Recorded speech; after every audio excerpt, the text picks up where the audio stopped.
नमस्कार स्टूडेंट्स, आप सभी का स्वागत है एक बार फिर से आपके अपने यूट्यूब चैनल स्टडी चैनल पे में। और चलिए इस वीडियो में आप लोगों को बताने वाला हूँ इंपॉर्टेंट क्वेश्चन साइंस के। ठीक है, तो साइंस के कुछ महत्वपूर्ण क्वेश्चन है जिनको मैं आपको दिखाने वाला हूँ। जैसे यहाँ पर देख सकते हैं आप, किसी पेड़ की शाखा को तीव्रता से हिलाने पर कुछ पत्तियां झड़ जाती हैं, क्यों? ठीक है, तो इसका आंसर आप देख लीजिए, यहाँ पर आंसर दिया हुआ है कि इसका कारण न्यूटन के गति के प्रथम नियम से समझा जा सकता है। मतलब यहाँ पर न्यूटन की गति का प्रथम नियम लागू होता है। ठीक है, और आप समझ सकते हैं कि पत्तियां व पेड़ दोनों विराम अवस्था में हैं। ठीक है, पहले क्या होता है कि जो पत्तियां और पेड़ है दोनों विराम अवस्था में होते हैं। ठीक, पर जब पेड़ को तीव्रता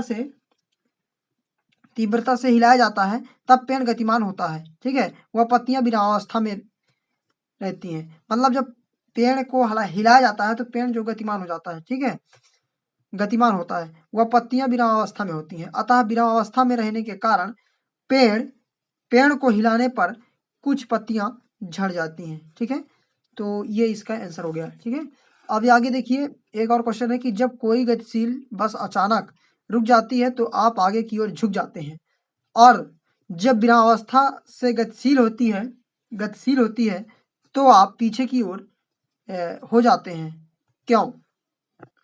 तो इसका आंसर आप यहाँ पर देख रहे हैं, आंसर देख सकते हैं। ठीक है, चलती हुई बस में हम बस की गति की दिशा में गतिमान होते हैं। ठीक है, यानी बस जो है जिस दिशा में गतिमान होता है उसमें हम गतिमान होते हैं। ब्रेक लगाने पर बस रुक जाती है, परंतु हमारा शरीर जड़त्व के कारण गतिज अवस्था में ही बने रहने की प्रवृत्ति रखता है। जैसे बस पर आप बैठे होंगे, ठीक है, जब बस गतिमान रहता है मतलब चलता रहता है तो हमारा जो शरीर है स्थिर रहता है। ठीक है, बस की सीट पर हम स्थिर बैठे रहते हैं, लेकिन बस जो है चलता रहता है। ठीक है, इसीलिए यहाँ पर कहा गया है कि बस की गति की दिशा में गतिमान होते हैं।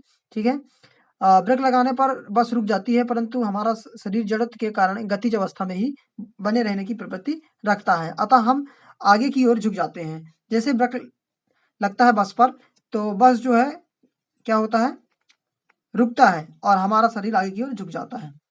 जब बस विरामावस्था से गतिशील होती है तो हमारा पैर जो बस के फर्श के संपर्क में रहता है गति में आ जाता है, परंतु शरीर का ऊपरी भाग जड़त्व के कारण इस गति का विरोध करता है, अतः हम पीछे की ओर हो जाते हैं। ठीक है, तो यह रहा इसका आंसर। ठीक है, तो ये दोनों क्वेश्चन जो है अत्यंत महत्वपूर्ण है, इसलिए मैंने आपको बता दिया। ठीक है, तो चलिए इसे आप नोट कर लीजिएगा, लिख लीजिएगा और याद कर लीजिएगा। ठीक है, फिर मिलता हूँ नेक्स्ट वीडियो में नए टॉपिक के साथ। जय हिंद, वंदे मातरम। यदि आप नए हैं तो चैनल को जरूर सब्सक्राइब कर बेल आइकन को प्रेस कर लीजिएगा।